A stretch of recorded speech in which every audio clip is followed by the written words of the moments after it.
My name is Mary Sutton, and I'm Poetry Editor at West Trade Review.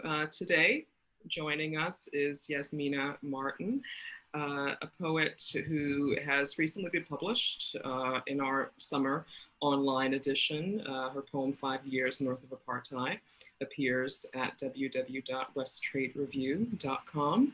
And she will also be published in our annual print issue next year. Thank you for joining us, Yasmina. Thank you for having me. All right, let's get right into it. So what I really appreciate about your work and what was so striking to me about it was your uncompromising immersion into Black identity, particularly Black subjectivity and the range of our experiences. Your family and your diasporic communities, Johannesburg and Clinton Hill in Brooklyn, respectively, seem to be entry points into broader social narratives. This is, I think, especially palpable in the two poems that we're publishing. I mentioned 5 Years North of Apartheid, which appears online. And the prose poem, Was Your Father Born in France by Accident? Or On the Fondness of Colonial Memory, which will appear in our print issue next year. Can you tell me a bit about the inspirations for these poems and your experiences of crafting them? Yeah, absolutely. I love that observation, and I think that both poems are. I think through both poems, I was trying to think about how Blackness changes spaces, or kind of inflects spaces, and what it means to be Black in different spaces, in the family space, and in the kind of hot spring scene of 5 Years North of Apartheid, um, and how that Blackness is held by the kind of actors in the poem, and how it's received by other people, by outsiders, by whiteness. Um, and with the two poems are kind of like, they're both based on real things that have happened, but um, one, I feel like 5 Years North of Apartheid is very much like nostalgia fueled. And it's kind of me thinking through an experience that um, happened to me and my brother and my mother when we lived in South Africa, where we entered a hot spring and all of the white people that had been there left, and what that meant. The kind of two layers of experience for us as children, not knowing what was going on, and then for my mother, who did know what was going on, was kind of changing that experience for us, and holding that knowledge of of the kind of racism of the space. Um, and so I was kind of like recrafting and working through a memory through 5 Years North of Apartheid. And then in Was Your Father Born in France by Accident? That felt more like um, thinking about my father was born in France, and his father is West African and his mother is French and Mexican, and I have white French family members.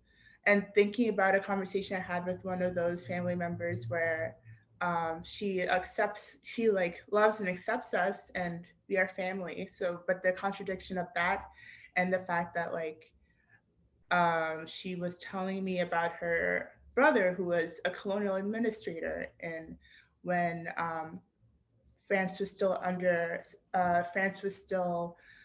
ruling West Africa, but was now Senegal, um, and saying that her brother was always so kind to the Africans as a colonial administrator, and the strangeness of holding the knowledge of that colonial legacy in the family, and also like being part of the family at the same time. Um, so it's kind of thinking through that contradiction in the second poem, Was Your Father Born in France by Accident? So there's an assertion also, I think, of ownership and reclamation in that poem, which isn't really about land or property, to me anyway, not here as some would have it, but an assertion of history, place, and the complexity of one's human experience, which systemic and interpersonal racism work to deny. Um, and there's an assertion too of a matrilineal lineage, which for people who don't know, matrilineal heritages existed in some sub-Saharan African tribes before colonialism. And this assertion of a matrilineal lineage seems to be both a rebuke of patriarchy and of colonialism. Now, I'm just riffing, but are these some ideas that you were working toward within this poem, the matrilineal lineage, anti-patriarchy? Yeah, I like those observations, and I'll start with space and place first. I actually one of my first titles for the poem was Field Notes on Occupying Space. And I do think that there is a kind of reclamation of a space that was made to be hostile for us and meant to be hostile, that as children we took over. And then the line that you pointed out, laugh and worry lines are cousins, for me, um, is is really is I'm trying to tie this to the matrilineal part too. I was trying to kind of show how much my mother had to hold and how much she couldn't show in that moment, like the kind of knowledge of what it meant to be in that space as Black people, and the hardship of that, but then also like changing that experience for her children. So the laugh and worry lines, and the kind of conflict and contradiction of that together. And in terms of I guess in terms of the assertion of matrilineal lineage, I don't know. I actually don't think I intended to kind of craft a statement about being about motherhood in that way, but it is because it felt, I think, in that moment and for a lot of my childhood, it felt like my mother was like both parents in one. Like it felt like almost like state, like a natural state of being, like it didn't have to do with being a mother. um but but it is absolutely tied to her sorry, I'm trying to get my thoughts straight, like her kind of uh making it clear that we like that we are able to own this space just as much as anyone else, and her kind of giving us that power, and that is tied to her role as a mother and her kind of like, because I think I kind of had a tension where I don't want to essentialize motherhood or say that all mothers are strong and powerful at X and Y. Like I want to give space for mothers to be vulnerable um, and quiet as well. And so I wanted to balance that, but I also like have a lot of awe for mothers and um, and I wanted to kind of show the power that she did have in that moment and the way that she was able to craft a space and help create a space for us that felt safe, even if it was not a safe space, really. I'm going to switch gears a little bit. Protest Summer is another poem of yours, and it deals with the 2020 Black Lives Matter protests last summer in response to the murder of George Floyd in Minneapolis. And as many people know, New York City was one of the epicenters of the protests. Your poem, the title of that poem, reminds me of 1964's Freedom Summer. I mean, was that part of it for you, or was it just coincidence? It's coincidence, but I'm sure it was somewhere there. Yeah. And the title is rather anticlimactic to me. It's contrary to the expectations a reader might have for a poem that revisits this time, both times, really, one consciously, one less consciously. What did last summer's protests mean for you, and how were you trying to express that meaning within this poem? Yeah, that's a great question. I think that I was I felt very hopeful um, with the kind of range of protests and the scale of them, which is not something I'd ever seen in the U.S. in my like short lifetime. And I couldn't get away from a sense of pessimism that at some point it would stop and these conversations would stop.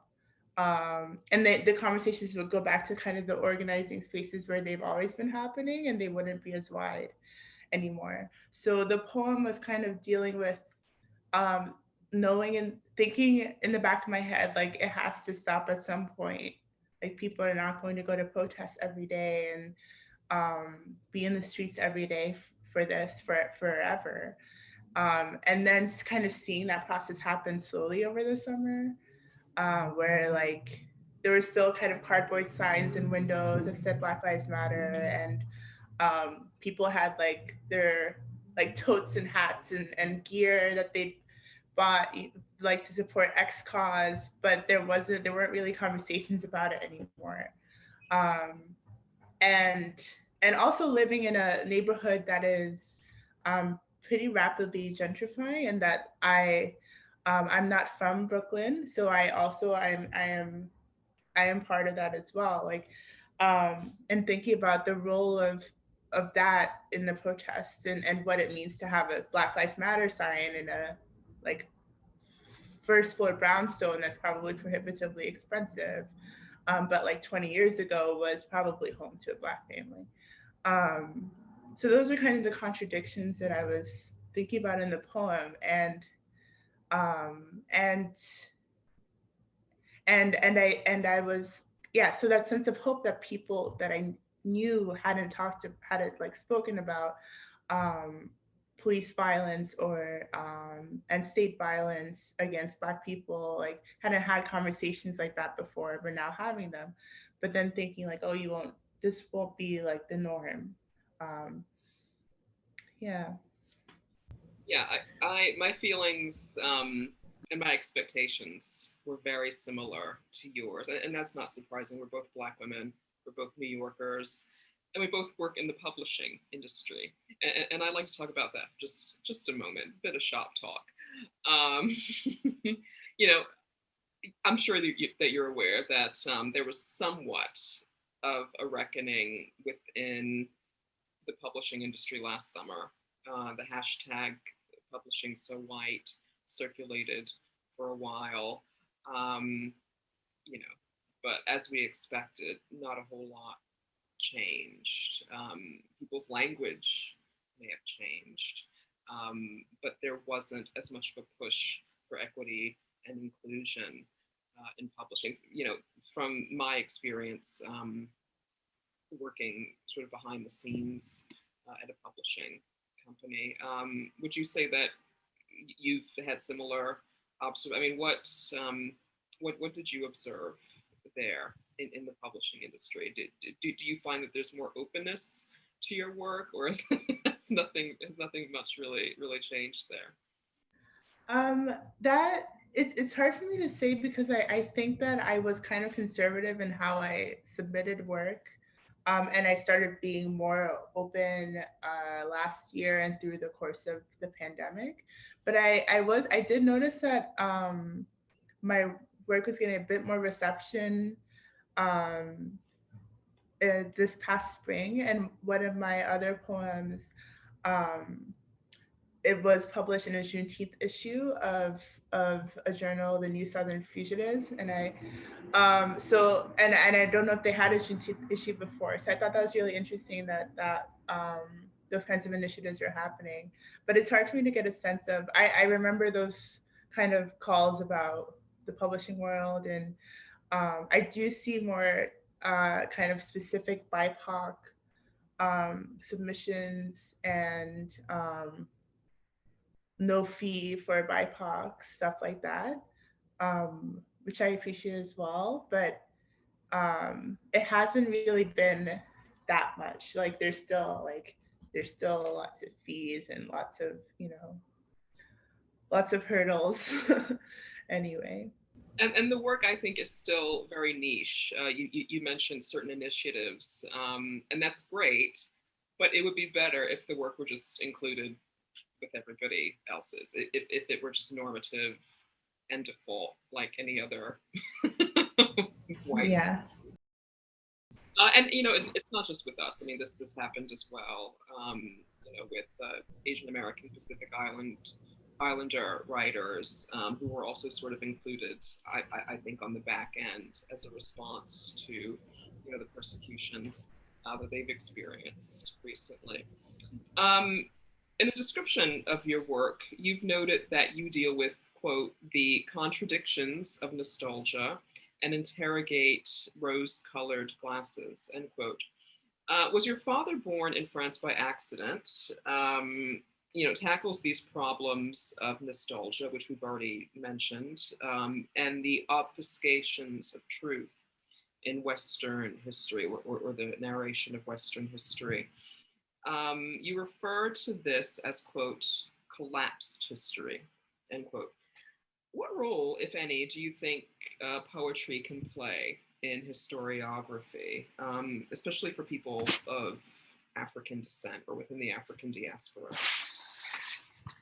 I think this is a really exciting question. I think that um, this question makes you think about the tradition of Black kind of protest poetry, particularly like the 60s to the 80s and continuing on. And poets like June Jordan and Ntozake Shange and Audre Lorde, who were making connections between places like South Africa and Palestine and Angola and the US as sites of settler colonialism and creating kind of bonds between Black people in these spaces. I think that if if one were to if historians on the historian end, um, as that's my kind of other life, if we were to take that poetry kind of seriously as a source, it would be really powerful because you'd be able to see the kind of natural um, international links that were being made by people on the ground. Um, because I think a lot of the time in history, so that would be called Black internationalism, essentially, um, in history. And a lot of the time, all of that has to be justified by evidence and by archives and by all of this other stuff in the academic world. But there's poems that are out there that are just doing that work, and they're not based on like archival research. It's like June Jordan's like political. That was her kind of political life, um, was connecting the occupation of these spaces in a way that was legible to Black Americans and to people outside of America at the same time. So I think that in particular that kind of Black protest poetry tradition is really powerful. Um, and that doesn't even touch into the like Black queer poetry in that world and how that resonates also globally. Um, yeah, I think that um, that there's a freedom that poets have to make those links without needing to base them on institutions or on evidence that would be accepted by an academic. And I think that's really that's a wonderful thing. Speaking of institutions, I'd like to talk a bit about your experiences in writing collectives. You participated in Cave Canem, right? Which, for people who don't know, is a Brooklyn-based workshop started by elder African-American poets Toy Derricott and Cornelius Eady, You also participated more recently in Tin House, which is also a publishing house with a significant African American presence. I don't know if you heard that Hanif Abdul Karib has joined as an editor recently. And Oh, that's amazing. 3 nonfiction titles per year. So that is exciting because he's really, I mean, he's a poet, Hmm. but he's also become rather significant recently as a music. Anyway, so there at Tin House, you studied virtually with Iranian American poet Solmaz Sharif. But Kaveh Khan was especially interesting to me. I know of a lot of the poets who come out of Kaveh Khan. I know some of the poets who come out of Kaveh Khan. And it's been especially important to Black poets since the 1990s. Please tell me a bit about your experience there. Yeah, absolutely. Kaveh Khanum, I did two kind of community workshops with Kaveh Khanum, which are wonderful if you're in the New York area. They are sliding scale. And that was my kind of introduction to the poetry world. And Kaveh Khanum was the beginning of me taking myself seriously as a poet. I think that before I would kind of scribble things down. I wasn't really interested in publishing and didn't really know how to, um, didn't really look into form and such. And then at Kaveh where I learned from Camille Rankin for one semester and then Joseph Legaspi. Um, and I learned so much about form and the line and also about being a generous reader, and learning to take critique and think about what is useful and not useful, and be vulnerable with my work. I before Comic Con I wouldn't show my work to anyone, and then after I learned how important it is to be able to show your work to people and, um, think about what they have to say about it, and how it speaks to them.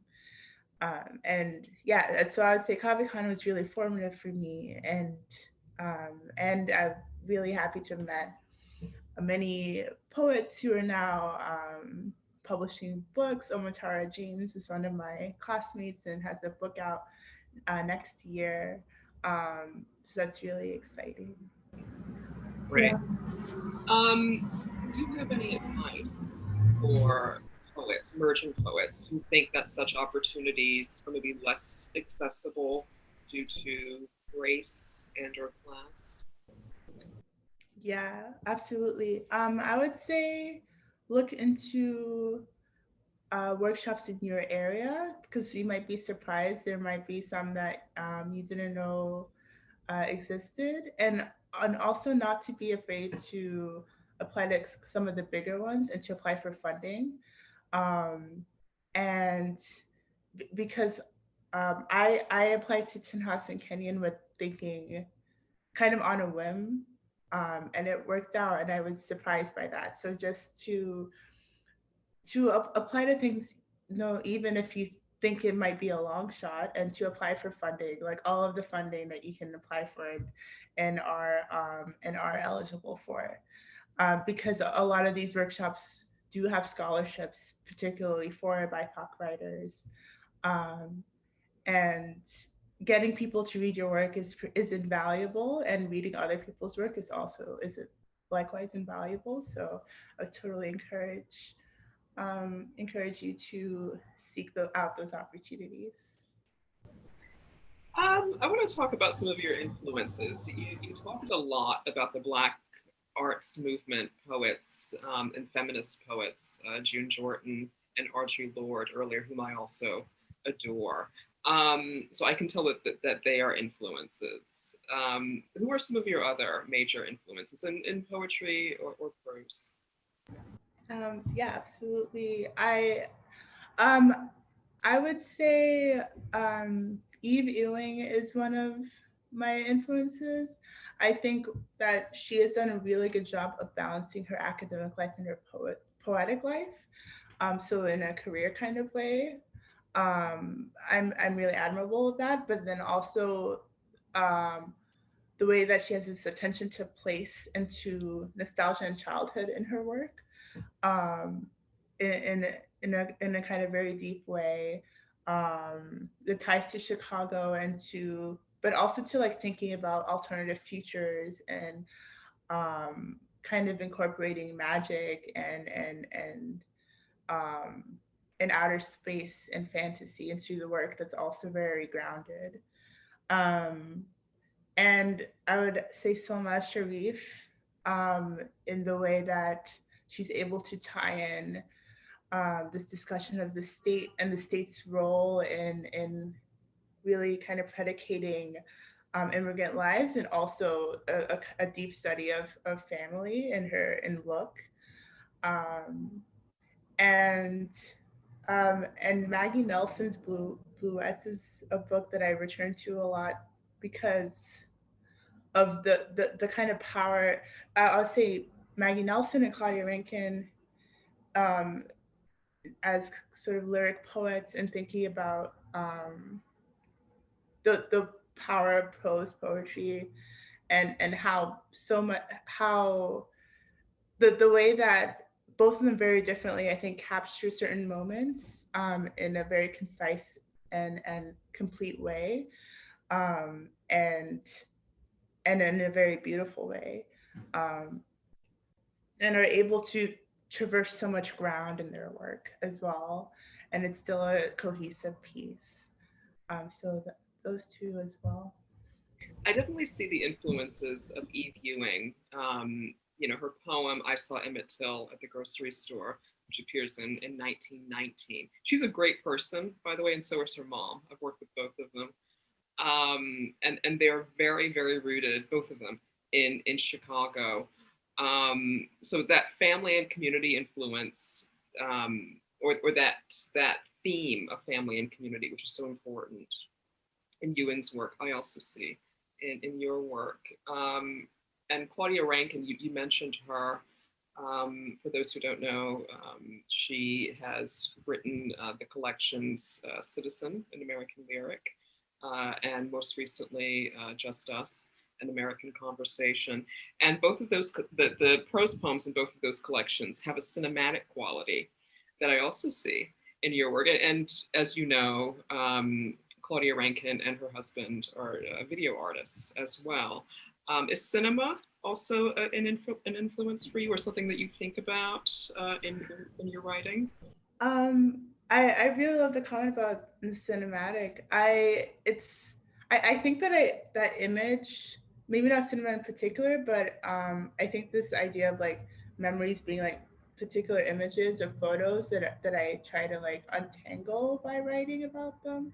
I think that is part of it. Um, Someone at a Comic Con workshop described 5 years worth of apartheid as a kind of tilt shift image of a memory, and that has stayed with me like 5 years on. And yeah, I do think that the kind of like photographic quality is important to my work, and in color and sense, and trying to make a place kind of be alive. What are you reading right now? I'm reading, oh man, I'm reading a book of poems by Notsuke Shange, but I have forgotten what the name of the book is. But I'm really enjoying it. It's from the 1980s. Uh-huh. Yeah. And I'm reading, and the sad part is, as an academic, I find it hard to make time to read poetry. Um, but I was also reading a collection by Dinesh Smith from 2017, um, that has dogs in the title. And um, and I was rereading Natalie Diaz's work, post-colonial love poem, in kind of in light of her recent Pulitzer win as well. Yeah, that one's been circulating a lot. I Mm-hmm. to it, but her name and that title. Are you reading "Don't Call Us Dead"? Yes, don't call us dead. Yes, yes. Thank you. I should have written these down. Okay, I got Thank you. so you are an academic, and I didn't bring that up earlier, but that I think that's very important to understanding your work as a poet as well. So you are currently studying for a PhD, correct? Mhm. Can you tell us a Yeah. little bit about Yes, sure. Yeah, I'm a incoming fourth year PhD candidate at Yale, and I study African history, and in particular the legacies of South African liberation movements in exile. Um, in 1960, when the South African government banned anti-apartheid movements in the country, many of them went into exile all over the world. And I'm looking into the African National Congress in Tanzania in particular, and how that community worked with and sometimes conflicted with the local Tanzanian community, into the history of African socialism in Tanzania, and the kind of and the lives of exiles from the 1960s through the 1990s. it? Fantastic. All right. I would like to conclude this fantastic interview with your reading 5 Years North of Apartheid. Absolutely.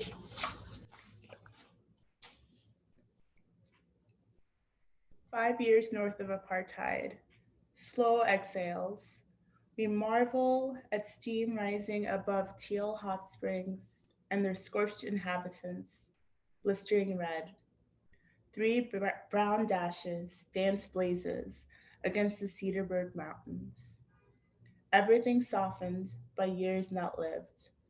The heat cocoons us, while the lobster's gazes puncture our bliss. They exit under mounting pressure.